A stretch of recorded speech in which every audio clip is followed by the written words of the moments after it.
Estimados doctores, la verdad que un gusto nuevamente estar con ustedes. Como les había mencionado en la semana uno, lo que vamos a hacer durante esta semana número 2 y número 3 es enfocarnos en avanzar en sus proyectos de investigación. La idea es que al finalizar, pues la semana 3 presenten a ustedes un documento en el cual hayan utilizado una de estas herramientas de estadísticas a su investigación, dependiendo de cuál le haya sido útil. Hoy precisamente vamos a ver cuál es la estructura o cuáles son los pasos para realizar adecuadamente una prueba estadística. Em, Obviamente las pruebas estadísticas dependen o seleccionar el método de prueba depende del tipo de variable que estamos usando. Nosotros vimos las variables cuantitativas, cualitativas y dentro de esas las nominales, las ordinales, las de intervalo y también bueno, de las discretas, ¿no? Dentro de esas estaban las ordinales, bueno, estaban las variables que tenían intervalos y también pues ahí si nosotros seleccionamos o identificamos bien la variable, pues vamos a poder seleccionar el método estadístico correcto poder, mm, para poder utilizarlo, ¿no? Adecuadamente. Entonces, la semana número 2 van a haber dos videos, por eso les ruego que vean los dos. En la semana anterior habían tres videos, si vieron solo el primero, pues sería bueno que vean también los otros dos. De hecho, en el tercer video vimos una introducción hacia las ecuaciones estructurales para los estudiantes que sean un poquito más avanzados en la parte de estadística, sobre todo para entender las ecuaciones estructurales, ¿no? Y poder leer los cuadros o los gráficos de ecuaciones estructurales, que también es posible hacer esos gráficos en SSPS y en AMOS, ¿no? Entonces, eso sería pues lo que vamos a ver esta semana. Vamos a tener dos videos, este es el primero. Cualquier prueba estadística que se use para hacer las pruebas de hipótesis, que es lo que vamos a ver hoy, tiene la misma estructura, ¿no? De hecho, nosotros vimos en la semana anterior también algo de la distribución binomial y normal. Hoy vamos a ver también tal vez otra más y utilizar para resolver ejercicios, ¿no? Pruebas de hipótesis. La pregunta es cómo verificas las tendencias aparentes, ¿no? Esa es nuestra pregunta. Dice cuatro etapas de una prueba hipótesis, ¿no? Tenemos cuatro etapas. Entonces, dice, ¿cuándo vamos a usar esto, no? ¿Cuándo vamos a usar? Cuando los investigadores en varios campos, ¿no? No solamente en cualquier campo, no sea la salud, sea también la educación o administración, etcétera, etcétera, ¿no? Cuando los investigadores en varios campos reconocen tendencias aparentes en los datos, forman una hipótesis sobre la tendencia, pero deben confirmar o rechazarla de alguna manera, ¿no?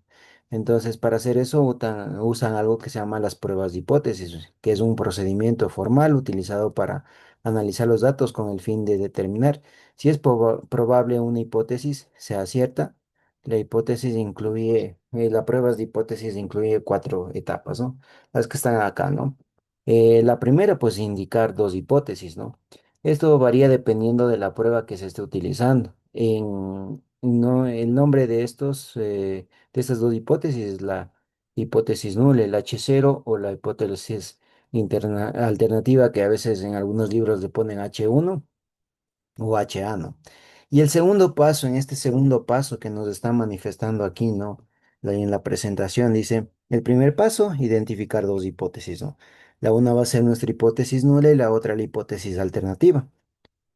Y el segundo paso es muy importante, dice, calcule, aquí nos dice, ¿no? Que calculemos, aquí está, calculemos con la prueba estadística, nosotros que podría ser, qué sé yo, el coeficiente de correlación de Spearman, y algunos otros, ¿no? Y básicamente en esta clase también vamos a ver cómo utilizar el chi cuadrado, ¿de acuerdo?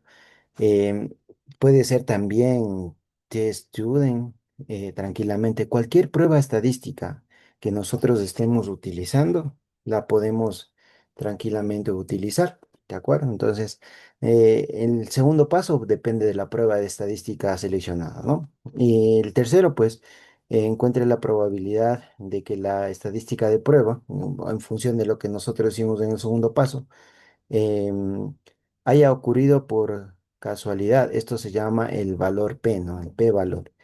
Y ahí pues vamos a indicar nuestra conclusión, comparar el p-valor que nosotros sacamos con el nivel de confianza, ¿no? Depende del nivel de confianza que nosotros queramos. Por lo general a veces utilizamos un nivel de confianza de 5%, así 0,05, y a eso les llamamos alfa, ¿no? Entonces comparamos alfa. Alfa es el nivel de confianza. Entonces, ¿cuál es la idea básicamente? Como primer paso, plantearme dos hipótesis. Luego, pues, aplicar la prueba estadística que sea acorde, ¿no? A mi tipo de variables que yo tengo, puede ser cualquier tipo de prueba estadística. Y segundo, pues con esa prueba estadística voy a encontrar la probabilidad de esa prueba estadística, ¿no? Y como último paso, pues lo que tengo que hacer es ese valor de P que yo calculo, comparar con mi nivel de confianza, que por lo general sabe ser el 5%. Entonces, sí, mi p-valor, ¿no? Si lo que yo calculé, esa probabilidad es menor que alfa, entonces se rechaza la hipótesis nula, asumiendo entonces que H1 lo más probable es que sea cierta, no la otra. Entonces, si rechazo la uno, lo probable es que sea la otra, ¿no?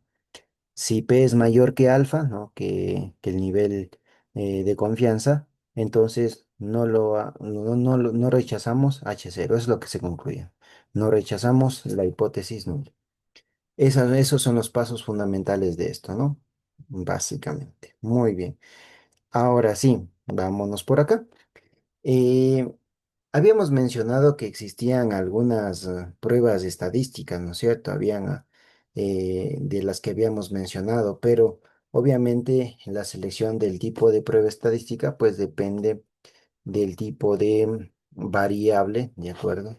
Que yo esté analizando. Entonces, eh, de hecho, en la clase, el segundo video, pues ahí van a ver, de acuerdo, dependiendo del tipo de variable que tienen, ¿no? Si es nominal, ordinal o de intervalo, pues ver qué tipo de prueba sería acorde, ¿no?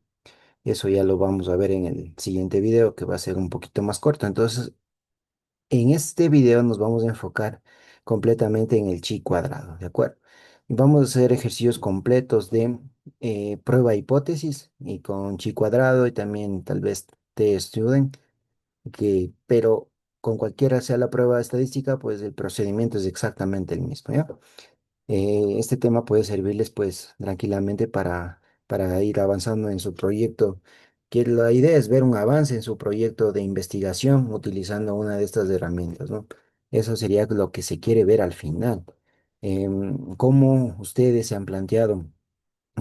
¿Cómo ustedes se han planteado su proyecto y cómo esto les ha ayudado tal vez, o cómo les permitió tal vez avanzar de alguna manera, o les ha surgido algunas dudas y cómo las abordaron?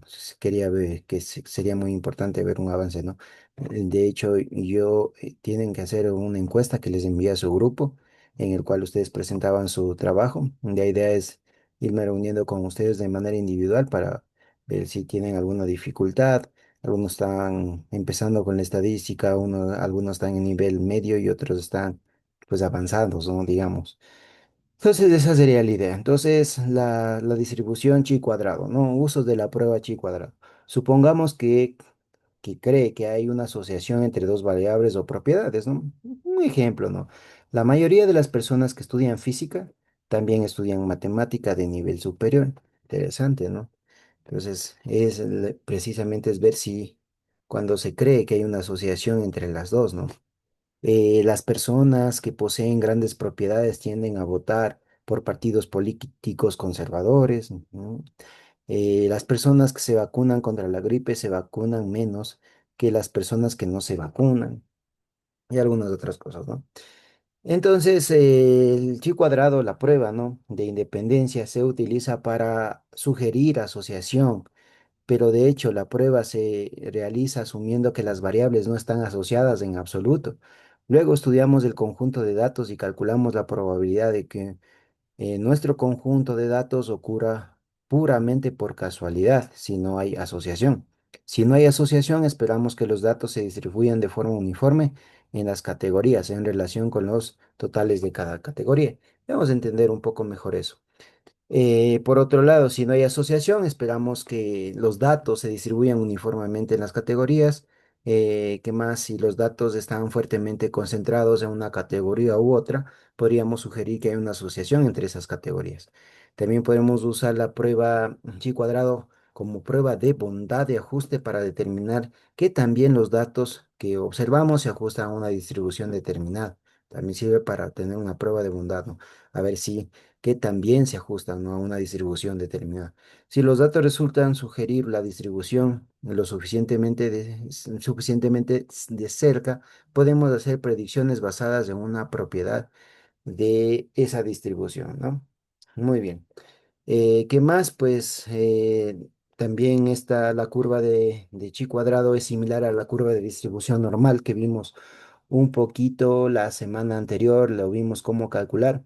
La diferencia es que que antes teníamos una forma de campana, recordarán, teníamos aquí una forma de campana de la distribución normal, pero lo que tienen similar es que el área bajo la curva, tanto de la distribución normal, que sería esta, como la de la prueba chi cuadrado, que sería algo parecido a esta.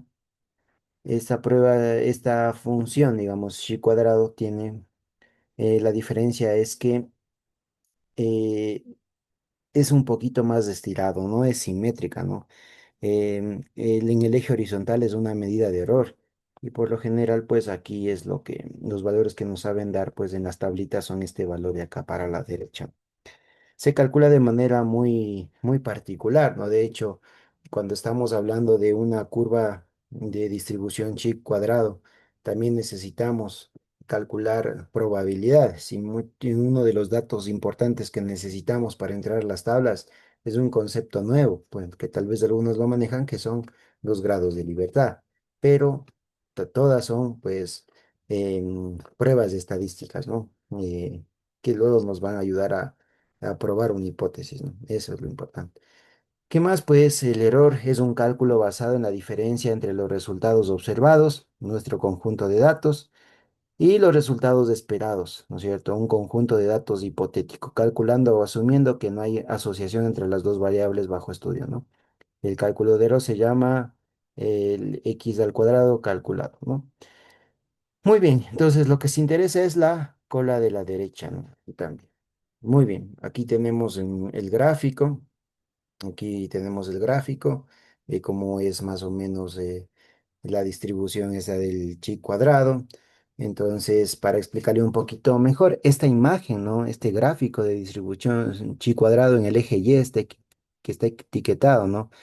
Y el eje X, lo que tenemos ahí en el eje X son como indicadores de error, ¿de acuerdo?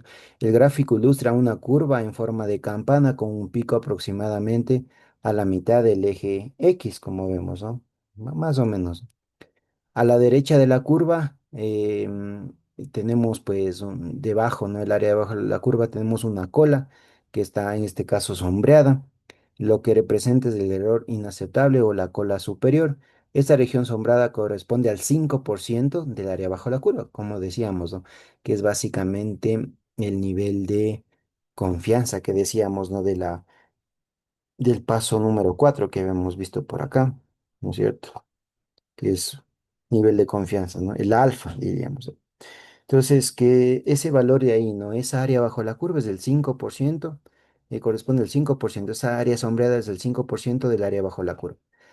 Hay una línea vertical también ahí, etiquetado como X crítico, X cuadrado crítico, que indica el valor crítico donde comienza el error inaceptable, ¿no? Esa línea separa la región de error aceptable, que es la de la parte izquierda, y de la región de la derecha, que es básicamente el error inaceptable. En el diagrama, pues, como vemos, el 5% del área ha sido sombreada, que es de la cola superior o la cola derecha, como quieran mirarla. Como había mencionado también, pues, lo que indicaría que el X crítico o la línea roja evidencia de que el 5% del nivel de importancia que las variables dependen, ¿no? De que esas variables dependen, ¿no? Entre sí. ¿Qué más? Como descubrimos antes, la distribución normal se extiende infinitamente a la izquierda y a la derecha y se tiene dos parámetros. ¿Qué parámetros necesitábamos para la desviación, para la distribución normal? Necesitábamos dos parámetros para entrar, ¿no? Que era la media y la desviación de ese estándar. En el chi cuadrado la distribución también es diferente en estos aspectos, ¿no? Entonces que no depende tanto de la media y la desviación estándar, sino más bien de otras cosas, otros valores. La distribución chi cuadrado, el error mínimo es cero, ¿ya? Es decir, la curva comienza en cero, eso también es una diferencia, representa los resultados observados que coinciden perfectamente con los resultados esperados. Aquí vienen dos conceptos que acabo de mencionar: resultados observados y resultados esperados. Los observados son los datos tal y como me dan, ¿no? Los datos del ejercicio, y los esperados pues son calculados en base pues a unas reglas que vamos a mencionar, ¿no? Esos son datos observados y datos esperados, no esperados. Entonces, si es cero, pues significa que, como decíamos, que coinciden, ¿no? Los resultados observados coinciden perfectamente con los esperados, es decir, no existe error. Sin embargo, es más probable que las pequeñas diferencias entre los resultados esperados y observados sean comunes, ¿no? Que es donde se terminan los valores de la mayor parte de los ensayos, con una medida de error ubicada en la región de error aceptable, ¿no? ¿Qué sería eso, no? Las diferencias muy grandes entre los valores observados y esperados no son muy probables, por lo que vemos que la curva se acerca al eje horizontal a medida que aumenta el error, ¿no? Entonces, conforme va aumentando el error para la derecha, pues la curva se va haciendo hacia el eje horizontal, ¿no? Eso también. Muy bien. ¿Qué más? Creo que hasta ahí. Ahora, esta tablita es bien interesante, ¿no? Esta tabla que va a estar igual en como recurso de apuntes de esta semana. Aquí tenemos el tipo de prueba. Esta sería como que el paso 2. ¿Se acuerdan el paso 2 de las pruebas de hipótesis? El primero era tener la hipótesis nula, la hipótesis alternativa, pero el paso 2 decía que teníamos que hacer o calcular, ¿no? Aquí nos decía, mire, en el paso número 2, siguiendo el paso número 2, calcular la estadística de prueba, ¿no? Eso dependía de qué? Del tipo de variable que yo estoy tratando, ¿no? Sean ordinales, nominales, etcétera. Pero como les mencionaba, el tipo de prueba que yo use en el paso 2 pues va a depender de mi tipo de variable. Por ejemplo, aquí teníamos cómo se calculaba para una desviación estándar o una distribución normal, ¿no? Cuando teníamos pero una distribución normal, no estándar, distribución normal. Entonces aquí veíamos cómo se calculaba el z, con ese valor de z nos íbamos a calcular la probabilidad, ¿no? Esta es la prueba T-Student, que es muy parecida a esa. De hecho, si nos fijamos, pues tiene casi la misma fórmula, pero lo importante es definir el número de grados de libertad, ¿no? ¿Qué es el número de grados de libertad? Pues una prueba T-Student n-1 grados de libertad, así se calcula, ¿no? Donde n es el número total de datos. Por ejemplo, cuando yo tengo opciones, imaginémonos que en la semana tengo de opciones 7 corbatas para poner, ¿ya? Entonces, si yo uso el día lunes una corbata, me quedan seis. Si el martes uso otra corbata, me quedan cinco posibilidades de elegir. Y así sucesivamente. Pero cuando llego al día domingo, ya solamente me queda una opción. Es mi número de posibilidades de elegir en este contexto. Entonces, si estoy hablando de 7 días, mis grados de libertad serían seis, porque tengo 6 días para poder elegir. En el contexto de estadística es un poco parecido, pero depende pues de también el tipo de prueba que estoy haciendo, ¿no? Por eso, pero esa es la idea general, ¿no? De los grados de libertad. Aquí tenemos con la prueba T, pero con dos muestras. Ahí tenemos N1, N2, que básicamente son el número bueno, la cantidad de datos de cada una de las muestras. Y aquí está cómo se calcula el número de grados de libertad. GL es el número de grados de libertad, que más o menos le explica un poco. De igual manera, pues ya vamos a ver cómo se calcula en chi cuadrado el grado de libertad, pues es interesante, eso sí vamos a aprender cómo calcula. Y pues aquí tenemos pues el chi cuadrado, tenemos también en ANOVA cómo se calcula, cómo se puede calcular en la correlación de Pearson, en la regresión pendiente, proporciones, una muestra, dos proporciones, etcétera, ¿no? Entonces aquí está cada una de ellas, cómo se haría, ¿no? Eso también van a tener disponible ustedes para realizar. Esto básicamente sería el paso 2, ¿no? Dependiendo del tipo de variable, pues yo voy a ver qué tipo de prueba uso, ¿no? ¿Ya? ¿Qué tipo de prueba uso? Así sería. Este sería mi paso 2, ¿no? Esto me serviría para mi paso 2 y mi paso 3, claro, porque mi paso 3 depende de qué tipo de distribución elegí y en función de eso puedo calcular la probabilidad. Esa sería la idea fundamental. Ahora hablando un poquito del chi cuadrado, que es lo que estamos viendo ahorita, ¿no? Que vamos a hacer un ejercicio con chi cuadrado y también completito, ¿no? eh, y también tal vez una de test student, pero de manera rápida, ¿no? Porque son similares a lo que aprendimos la semana anterior de cómo entrar en la tabla y cómo leer, ¿ya?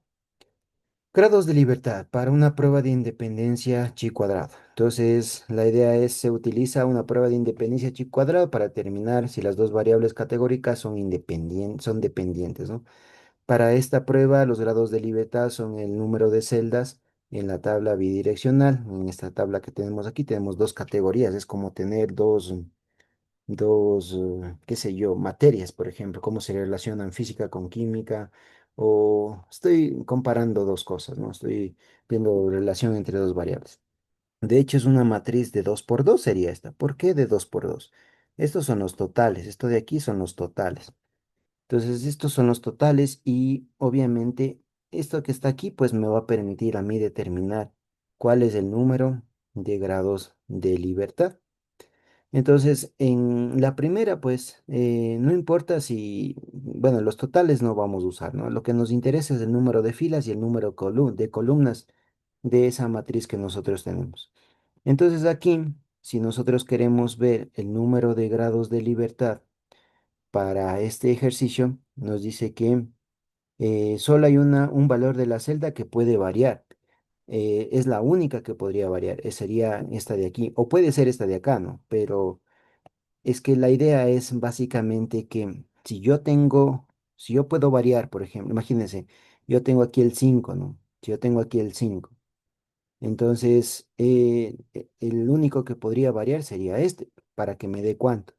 Para que me dé 6, yo podría decirle que esto es uno, ¿no es cierto? Ya.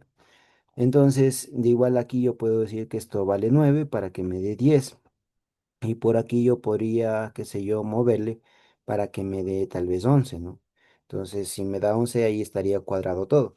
Pero si yo dejo que otra más, no sé, digamos, esta variable que yo puedo elegir, ¿se acuerdan la capacidad de elegir? Entonces, yo si ya le designo a esta como el número uno, yo no puedo elegir cualquier número para este. Yo obligatoriamente tengo que ponerle a qué número, al número 5. Y de igual manera, si aquí yo ya le puse el número uno, yo el único número que puedo poner aquí es el 9. No puedo elegir un número distinto. Entonces, el único que yo podría elegir, digamos, o que el que tiene libertad sería este. Porque si yo elijo a este como 2, a este no le queda más remedio que ser, qué sé yo, un 4, ¿no es cierto? A eso se refiere esto, ¿no es cierto? Entonces, en este tipo de matriz solamente habrá una celda. Si hablamos de celdas, ¿no? Una intersección de filas con columnas, este de aquí solamente tendría, eh, ¿y cuáles serían las posibilidades de variar? Pues sería solo tiene un grado de libertad, ¿no? Entonces, una matriz 2 por 2 solamente tiene un grado de libertad. Qué interesante. Ahora tenemos una matriz acá abajo, otro ejercicio, ¿no? Que tiene 3 por 2, es decir, tiene tres columnas y tiene dos filas. Entonces aquí, ¿cuáles puedo ir cambiándole? Puedo ir cambiándole esta. La que no puedo cambiar es esta, porque si yo elijo, qué sé yo, el 10 y aquí no, puedo elegir el 6, aquí puedo elegir el uno y aquí pues tengo que elegir el número que me da 15. Este ya no es opcional, es decir, este depende de este y de este número de acá. De igual manera hacia abajo. Entonces este de aquí tendría 2 grados de libertad. Este ejemplo tendría 2 grados de libertad. Pero si no está tan obvio, lo que vamos a usar es esta ecuación. Para determinar los grados de libertad en una prueba de independencia chi cuadrado, lo que vamos a utilizar es r menos uno por c menos uno. Eso es lo que vamos a utilizar. Donde la r es el número de filas, es decir, hacia abajo, ¿no? Por ejemplo, este tendría dos filas, así dos filas. Las filas se miden así. Esas son las filas. Y las columnas son estas de acá, ¿no? Mira. Entonces, R en este ejercicio, R sería exactamente 2. Ese sería el número de filas. Y el número de columnas sería esta de aquí, esta de acá y esta de acá. El número de columnas sería, pues, en este caso 3, ¿no? Si reemplazo en mi fórmula, tendría que darme lo que yo manifesté, ¿no? Que me dé 2 grados de libertad. Los grados de libertad me ayudan a entrar en la tabla de chi cuadrado para calcular esa probabilidad que yo necesito, ¿no? O sea, aquí sería 2 menos uno y aquí sería 3 menos uno. Me queda uno por 2, me queda precisamente 2 grados de libertad. Ahí está. Si yo tuviera este conjunto de datos, pues tendría exactamente 2 grados de libertad. Ese sería el valor que tenemos. Muy bien. Esos son los grados de libertad, pues, que estaban por acá, que nos solicitaban, ¿no? Sobre todo en una prueba chi cuadrado, ¿no? Ya vamos a ver qué nomás es lo que necesitamos. Vamos a hablar de precisamente hacer un ejemplo sobre las frecuencias observadas y las esperadas. Pongamos un ejemplo en el cual nos dice una escuela con 200 estudiantes, ¿no? Son 200 en total. Ofrecen la opción entre economía, geografía e historia en el grupo 3, es decir, que estas materias pertenecen pues a algo que se llama el grupo 3, ¿ya? Entonces el grupo 3 está conformada por las materias de economía, geografía e historia. La escuela ofrece también otra opción, ¿no? Ofrece la opción entre, o sea, elegir entre, ¿no? ¿Qué sé yo? Biología, química y física, que pertenece a un grupo llamado grupo 4, ¿no? En conjunto, el conjunto de datos que se muestra, las opciones de los estudiantes se muestra en la tabla que vamos a ver ahorita, ¿no? Una tabla como esta que compara el número de elementos en diferentes categorías de dos variables diferentes se conoce como tabla de contingencia, que es lo que vamos a hacer ahorita. Porque tiene dos opciones, o sea, bueno, tiene que elegir, ¿no? En el grupo 3 tiene que elegir entre economía, geografía e historia, no puede elegir todas, ¿no? Y igual grupo 4 tiene que elegir una, es decir, si yo te podría tener las diferentes combinaciones, ¿no? Economía, química, economía, física, geografía, química, geografía, física, historia, biología, historia, química o historia física, ¿no? Esas serían mis posibles combinaciones, digamos, de seleccionar.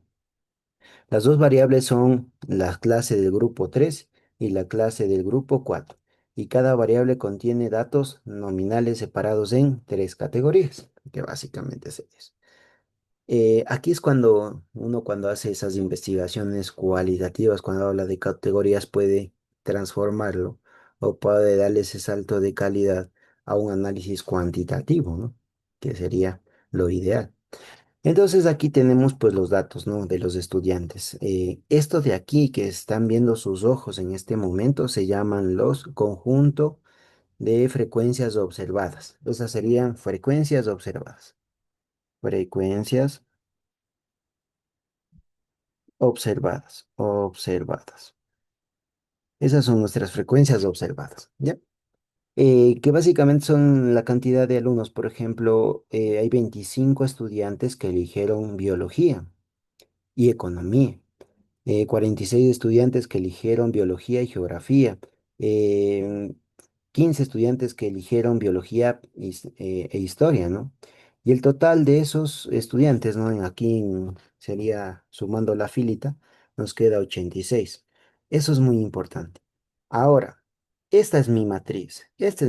Aquí tenemos como teníamos antes, ¿no? Teníamos la categoría A y la categoría B. Ahí yo podría incluso calcular mis grados de libertad. Entonces, estas son las frecuencias observadas, los datos que yo he calculado, ¿de acuerdo? Entonces vamos a ver ahora a ver cómo se hacen las frecuencias esperadas, ¿ya? Frecuencias esperadas, las frecuencias esperadas. Vamos a ver.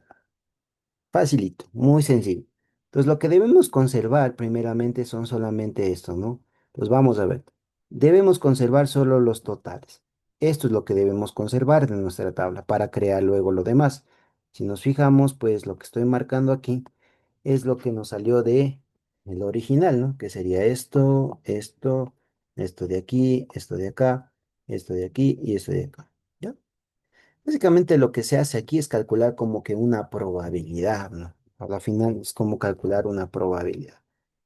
¿Cómo se calcula? Por ejemplo, la frecuencia esperada para biología y economía, ¿no? Que sería esta, biología y economía.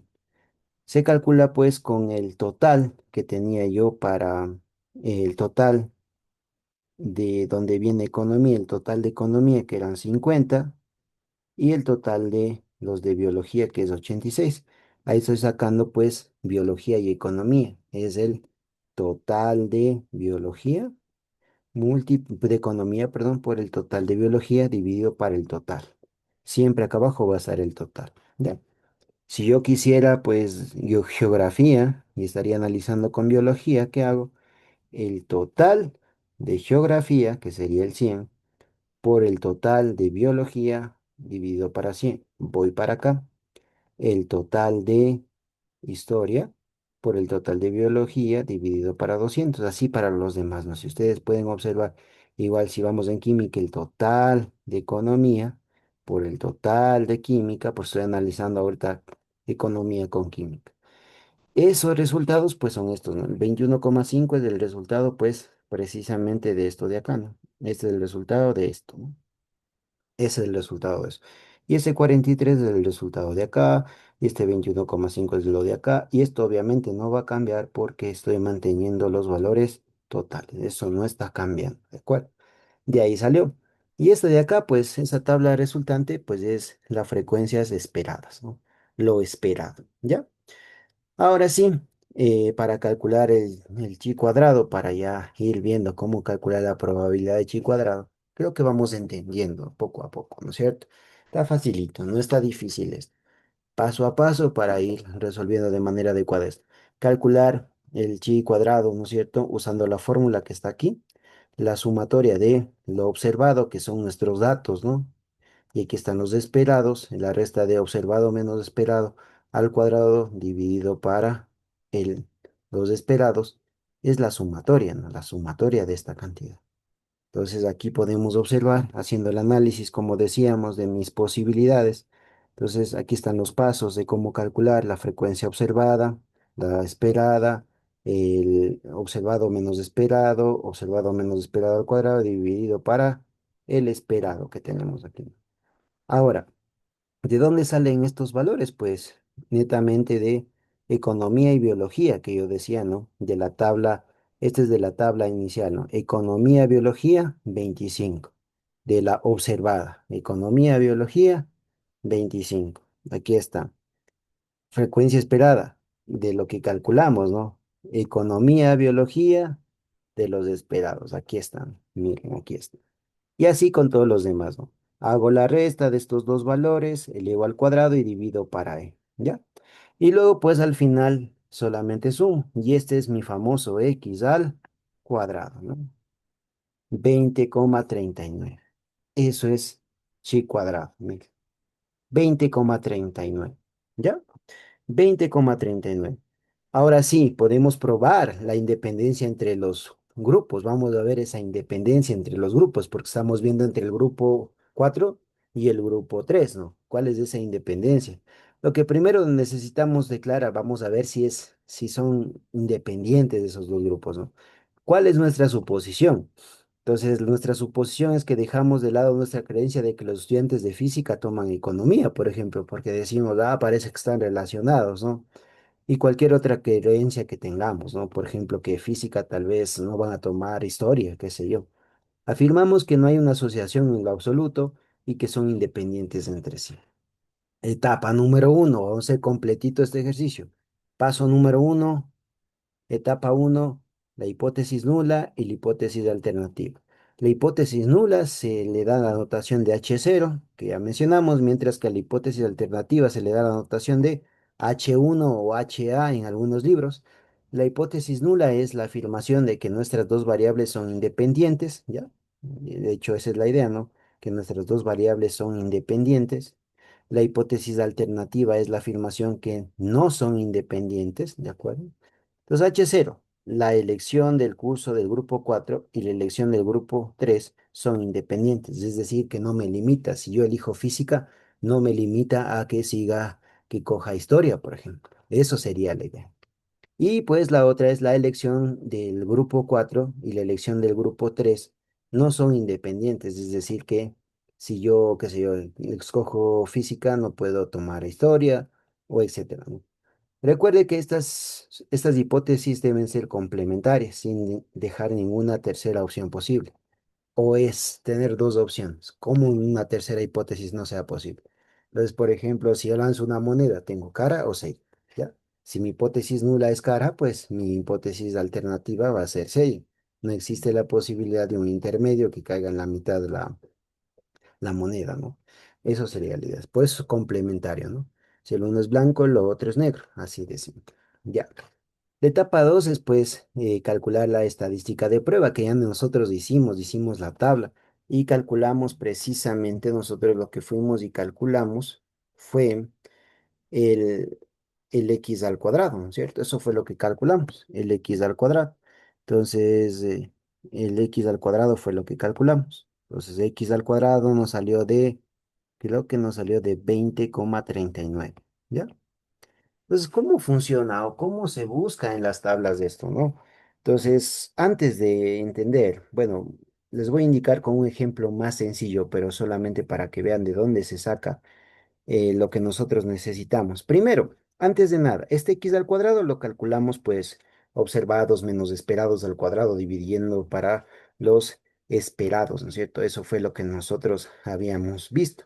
Ahora, los números de grados de libertad. Entonces, para el número de grados de libertad, podríamos calcular de aquí tranquilamente, o de la primera o de la segunda, no importa. Entonces tenemos una matriz 3 por 3, es decir, de tres filas y tres columnas. Entonces, ¿cuál es la fórmula? R menos uno por C menos uno, que son filas menos uno. Entonces tengo una, dos, tres filas. Sería 3 menos uno. Una, dos, tres columnas. 3 menos uno. 2 por 2 me queda esto 4. Entonces, estos es los grados de libertad. Grados de libertad. GDL creo que le puse. GDL. Tengo 4 grados de libertad. Para calcular esto, el paso 2 necesitamos el x al cuadrado, ¿ya? Y también necesitamos los grados de libertad. Grados de libertad. Grados de libertad. En este caso es 4, ¿no? Entonces, para un ejemplo, primero, imaginándonos un pequeño ejemplo, ¿ya? Nosotros lo que debemos hacer es buscar las tablas de la distribución chi, ¿ya? Y pues en esa tabla de distribución chi, nosotros lo que tenemos son valores, ¿no? Y aquí tenemos los grados de libertad, que pueden ser uno, 2, 3 y 4, ¿no? Y luego pues aquí tenemos nosotros el valor de la probabilidad. Acá arriba tenemos la probabilidad, algo así, ¿ya? Algo así, ya, digamos que así tenemos nuestro valor de probabilidades, ¿ya? Imaginémonos un caso hipotético de un ejemplo, ya, imaginémonos, no hagamos todavía el que estábamos resolviendo, sino pongámonos un ejemplo hipotético en el cual x al cuadrado nos salió que valía 2 por ejemplo, ¿ya? Lo mismo que yo hice, 2 ya. Y tengo de grados de libertad que me salió de 3. Estas dos cosas, para ir a entrar en las tablas. Y pues vamos a ver en nuestras tablas que, de hecho, nuestras tablas a veces están así, ¿no? Solamente les puse ahí como un ejemplo. Les puse ahí como un ejemplo y qué sé yo, 0,999, saben, hasta 0,975 acá arriba, 0,20, 0,10, 0,05, etcétera, y etcétera, 0,025 y por ahí tengo 0,01 y así. ¿Ya? Entonces, lo que yo tengo que hacer en esa tabla es primero veo mis grados de libertad, ¿ya? Y me ubico aquí, ¿no? Esos serían mis grados de libertad. Y obviamente voy a tener valores yo. Por ejemplo, aquí yo tengo 0,07, es un ejemplo, ¿no? Aquí tengo 4,64, 6,25, 7,81. Y aquí me paro, ¿de acuerdo? Entonces aquí yo me paro, ¿ya? Yo necesito un x al cuadrado de 2. Entonces ese x al cuadrado de 2, ya de hecho aquí creo que me faltó copiar algo más, pero bueno, para el ejemplo está bien. 0,95. De hecho aquí, una corrección de lo que estaba copiando. Aquí es en la tablita viéndole 0,22, aquí es 4,64, 6,25 y 7,81. Ya. Ahora sí, para leer, ¿no? Voy ahora. Primero los grados de libertad. Y luego lo que voy a buscar es que tenga un x al cuadrado de 2. Entonces el x al cuadrado de 2 exactito, exactito, pues no lo tengo. Entonces me voy a las columnas en donde está eso parecido. Ese x al cuadrado está entre estos dos valores, es decir, ese x al cuadrado que yo tengo está entre 4,64 y 0,22. A eso se llama hacer una interpolación, aunque también el Excel nos puede dar directamente cuánto vale para 3 grados de libertad y un x al cuadrado de 2 nos da exactamente la respuesta. Pero en las tablitas pues se hace esto, no se mira entre qué valores está. Entonces también podemos observar la probabilidad, ¿no? Entre cuánto está, sería 0,97, ¿no es cierto? Y 0,20, ¿no? Sería entre 0,20, ¿ya? Entonces de ahí pues debería calcular igual la probabilidad. ¿Cómo se hace eso? Con interpolación yo podría ver cuánto es la diferencia que existe entre esto y esto, ¿no es cierto? Y esa misma relación tiene que haber entre esto de acá. Básicamente una interpolación lineal o calcular la pendiente o como ustedes le llamen, ¿ya? Entonces, más o menos, pues esa probabilidad aproximadamente ahí le buscan 0,57. Ese sería el valor de P, ¿ya? Entonces, como P en este caso es mayor que 0,05, que es mi nivel de confianza, pues, mm, bueno, ahorita no estamos comparando con ninguna hipótesis, pero básicamente sería así, ¿no? Entonces, si tienen alguna duda cómo calcular este valor, pues me avisan ya. Entonces, así más o menos funcionaría esto. Entonces, yo lo que observo es, primero, veo los grados de libertad, ¿ya? Veo mis grados de libertad, luego voy a buscar el x al cuadrado aquí en los datos, no lo encuentro directamente, pues ahí estaría entre estos valores. Estaría entre 0,2 y 2 y 4,64. Y pues lo que debería hacer precisamente es, yo podría coger y hacer una regla de tres. Podría restar entre estos dos valores. A ver, yo decir, por ejemplo, así no. Cojamos primero los extremos, hagamos completo ya, para interpolar. Si no tuviese yo, solamente estuviera usando la tabla, pero como les menciono que ahorita ya todos los programas nos dicen cómo calcular. Entonces sería 4,64 menos 0,2. Tengo esta resta. Para esta resta de estos dos extremos me queda 4,44 y para la resta de estos extremos me queda 0,0975, a ver, no, 0,975 menos 0,20, ¿ya? Para eso me queda una diferencia de 0,755, ¿no? Para una diferencia de esta me queda esta diferencia, digamos, ¿no? De hecho es negativa. Si resté esto menos esto y esto menos esto, me queda negativo. Y ahora, ¿qué pasaría si yo resto esto con esto? Ya. Si yo resto 4,64 menos 2, me quedaría de 2,64. Pues, ¿cuánto sería esa diferencia cuando yo tengo esto? Yo encontraría la diferencia entre este y este, ¿no? Porque es una relación. Sería 4 hago regla de 3 y sería 2,64, me parece que era. Esa diferencia, vamos a calcular, por 0,775 creo que fue esa diferencia, ¿ya? Dividido eso para 4,44, ¿no? Me queda de 0,43. Eso me quedaría. Entonces, para calcular eso haría muy facilito. Solamente a mi valor que yo tengo de 0,20 le sumo 0,46 y más, y me quedaría pues de 0,66 más o menos, ¿no? Aproximadamente. Eso sería una interpolación lineal, una aproximación, que diríamos. Listo, eso con un ejemplo sencillo, cuando yo tengo esto y cuando yo tengo esto.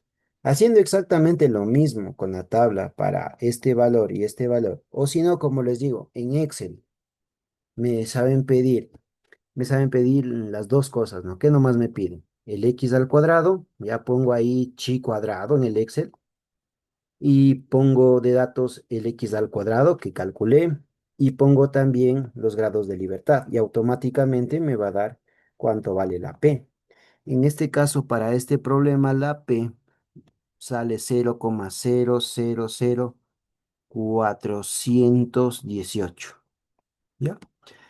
Ahí le verifican, pueden hacerle en Excel o interpolando.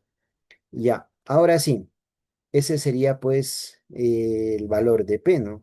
De hecho, este sería aplicar el estadística de prueba. A ver, en el paso 2 debería ser todo esto que hice yo aquí. Esto sería el paso 2, ¿ya? Y el paso 3 pues es determinar precisamente, el paso 3 sería determinar lo que yo hice ahorita, ¿no? El paso 3 sería determinar el P, ¿no? ¿Ya? Puede ser en la calculadora o en el Excel, como les mencionaba, ¿no? Entonces, esto significa que si la hipótesis nula fuera cierta, podrías mirar más o menos los datos de 10.000 grupos, ¿no es cierto? 10.000 grupos de 200 estudiantes cada uno, y solo esperarías encontrar cuatro grupos de este tipo, ¿no? Entonces, imagínense. Ahora sí, con esta fuerte correlación aparente entre la elección de temas por casualidad, básicamente, ahora sí vamos a ver la conclusión. El alfa, pues, que nosotros estamos usando, pues, decíamos que era del 5% del 0,05. Como la P que nosotros calculamos, ¿no es cierto? Es más pequeña que 0,05, rechazamos H0, ¿no es cierto? Y aceptamos H1. Dice, la elección de la asignatura del grupo 4 de un estudiante no es independiente de su elección de la asignatura del grupo 3. Mire, interesante. Dice que tienen una relación, de hecho, dependiente, ¿no? Entonces depende la una de la otra, ¿no? Entonces, eso es lo que nos está mencionando eso, ¿no? Ahí estaría, pues, cómo podríamos nosotros establecer, pues, esas correlaciones precisamente. Así se debería resolver, así se debería hacer estos ejercicios de prueba hipótesis. ¿Listo? Muy bien. Ahora sí, vamos por acá.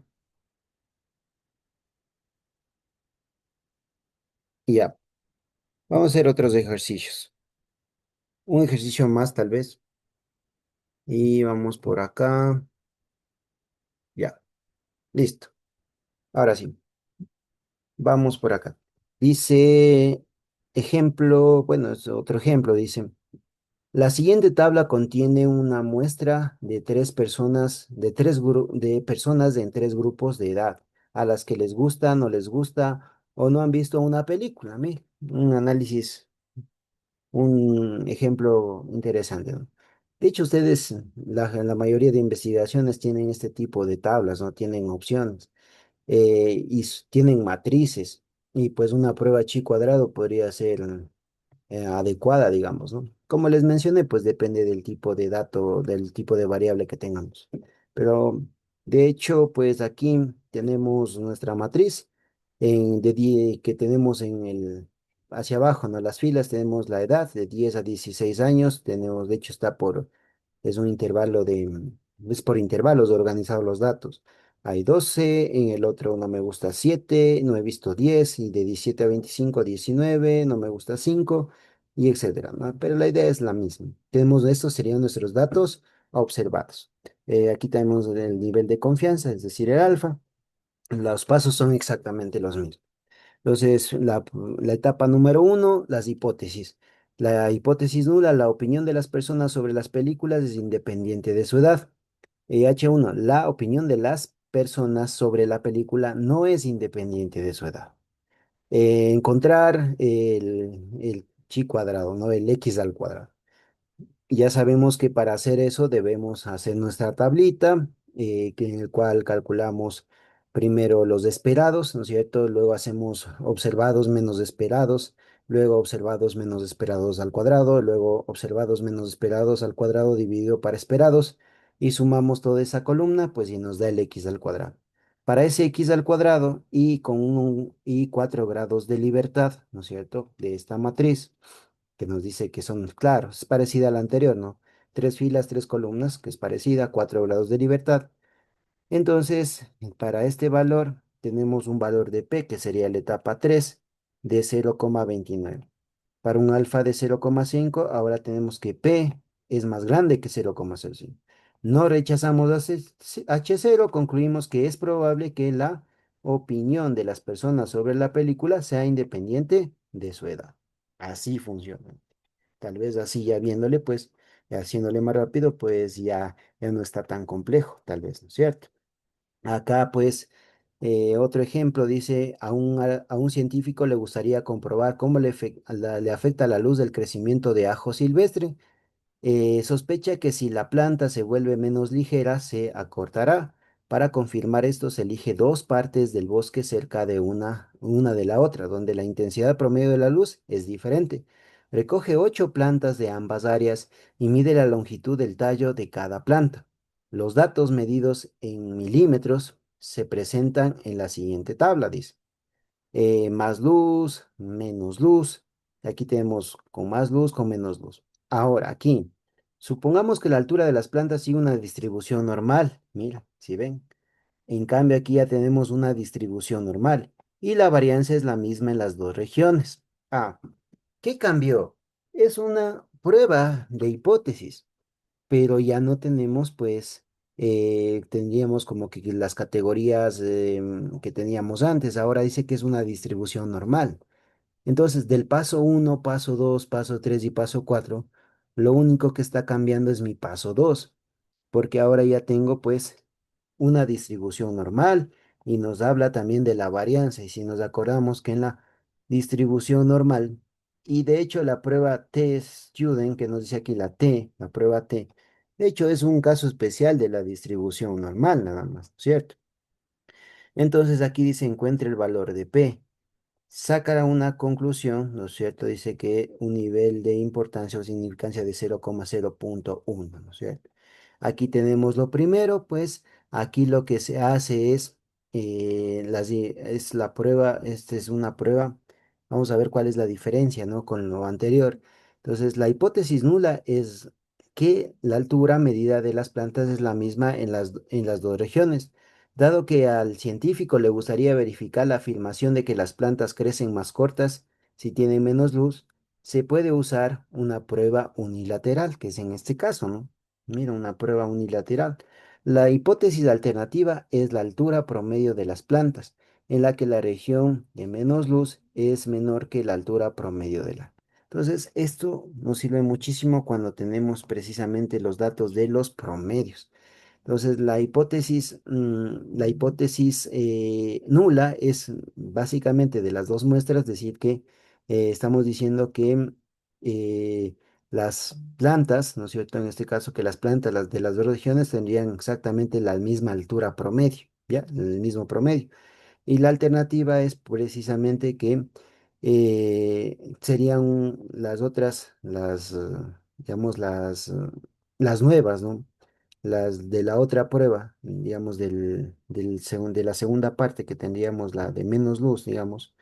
Sí, porque aquí nos dice que las que tienen menos luz serían más cortas. Entonces estamos diciendo esto, esa sería la hipótesis alternativa. Ahí tenemos ese tipo, y aquí es más fácil. ¿Qué es lo que se hace? Exactamente lo mismo. Con distribución normal calculamos la P, ¿ya? Hemos calculado la P, facilito, hacemos exactamente lo mismo.